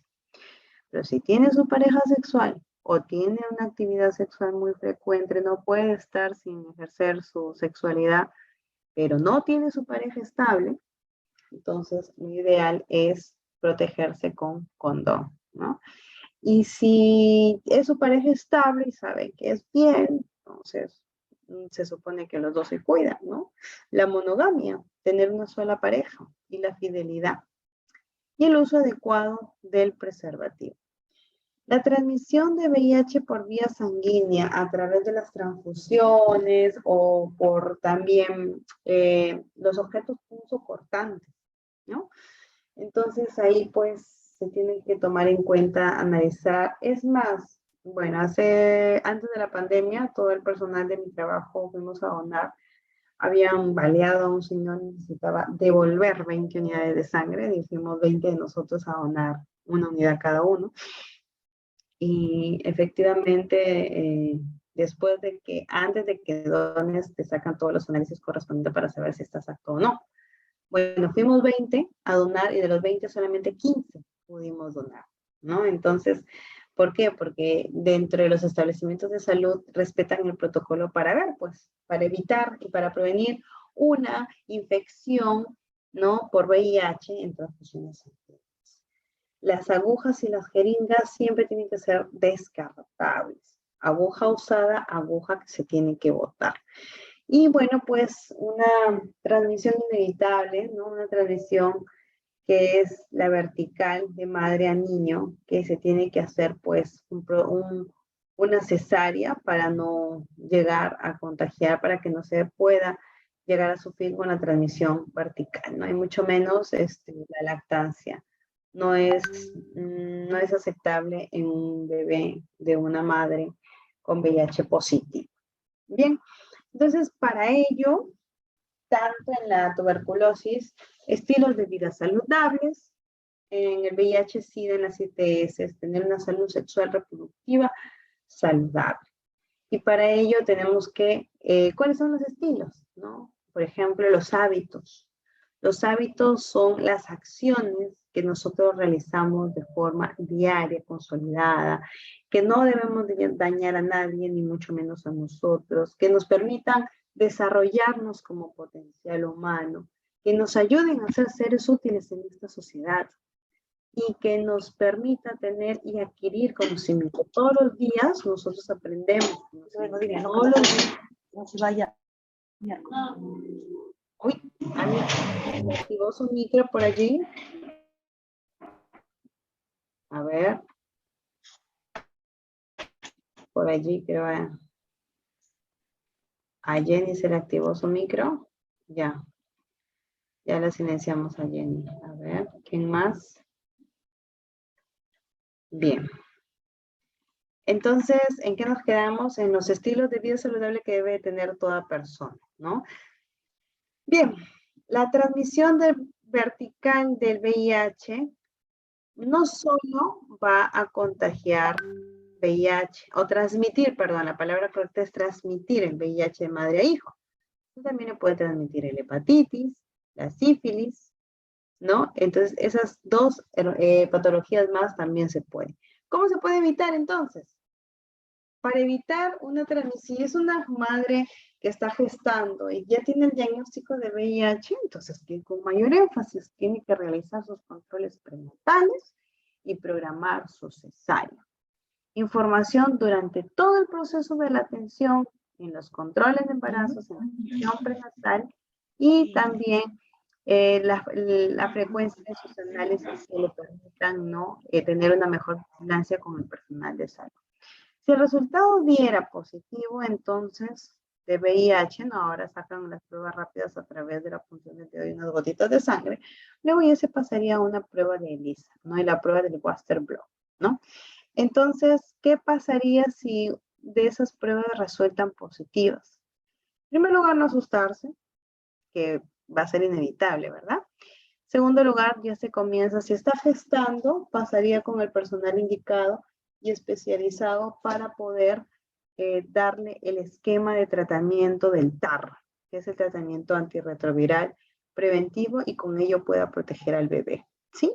En el caso del profesional de salud, también puede tomar muestra de sangre para ver si tiene infección VIH y conversar con la pareja. ¿Por qué es importante hacerse la prueba? Si una persona tiene VIH, es probable que su pareja puede ser que lo tenga, ¿sí? Ahora, pasemos, ya estamos terminando, vamos a culminar con un poco de poderles explicar las enfermedades metaxénicas, ¿no? Las enfermedades metaxénicas son aquellas enfermedades, le llamo yo, vectoriales. Son transmitidas por los vectores, ¿no? Entonces, ¿a quién? Al ser humano, a un huésped humano, ¿no? ¿Por quién? Por un animalito, ¿ya? Vamos a ver acá, pues, los zancuditos, ¿no? Entonces, uno de los zancuditos más conocidos que tenemos es el dengue. ¿Cuál es el mosquito? Su nombre, Aedes, su apellido, aegypti. ¿Y cómo se contagia? Cuando te pica el zancudo. ¿Cuáles son los síntomas? E incluso han llegado pacientes a fallecer por dengue hemorrágico. Fiebre alta, dolor de cabeza, de ojos y de huesos, ¿no? Fiebres muy altas, a más de 40 grados centígrados, un rash, náuseas, dolores musculares. El dengue grave ya es una complicación que puede fallecer el paciente. ¿Por qué? El dengue deshidrata por completo al paciente. Entonces, se necesita identificar, referir y enviar a un establecimiento de mayor complejidad. Ahora tenemos la clasificación clínica. Ya con esto terminamos. Nos quedan 4 minutos. Ya estamos terminando. Transmisión del dengue. Con esto terminamos. El dengue sin signos de alarma y el dengue severo. El sin signos de alarma que tiene dolor corporal muy intenso, vómito, sangrado de mucosas, irritabilidad. Y el dengue severo ya comienzan a producirse el dengue con los síntomas más la hemorragia. Y hay un daño severo de los órganos, ¿no? Entonces, ¿qué daña? Principalmente 3 órganos: el hígado, el sistema nervioso central, el corazón. Eso es lo que daña con mayor, y es pregunta de clase, ¿cuáles son los órganos que más se dañan en el dengue severo? El hígado, el sistema nervioso central y el corazón. ¿Cómo se transmite el dengue? Por el Aedes aegypti, que es un mosquito. El virus se transmite a los seres humanos porque nos pica este zancudito, una hembra, es el zancudo de la hembra, que coloca, pues, incuba el virus de 4 a 10 días y se puede transmitir para toda la vida. ¿Cómo tenemos acá la transmisión del dengue? Miren, este es el mosquito infectado, ¿sí? Le pica, esta es una persona, mosquito infectado, con la zancudita, porque es mujer, la zancudita, le pica a una chica guapa. Esta persona se enferma ya con dengue, comenzó los síntomas, ¿ya? Y después podemos tener desde acá un mosquito sano, a donde se dirige hacia una persona con dengue, ¿no? Y luego se convierte en un mosquito infectado. ¿Cómo se multiplican los mosquitos? En larvas, en aguas sucias, en aguas almacenadas. ¿Cuál es la prevención que debemos de hacer para quitarnos estos vectores, estos mosquitos? Los mosquiteros. Antes se colocaban las abatizaciones en las aguas, ¿no? Los desechos sólidos, vaciar, limpiar los floreros, colocarles arena húmeda y ya no agua.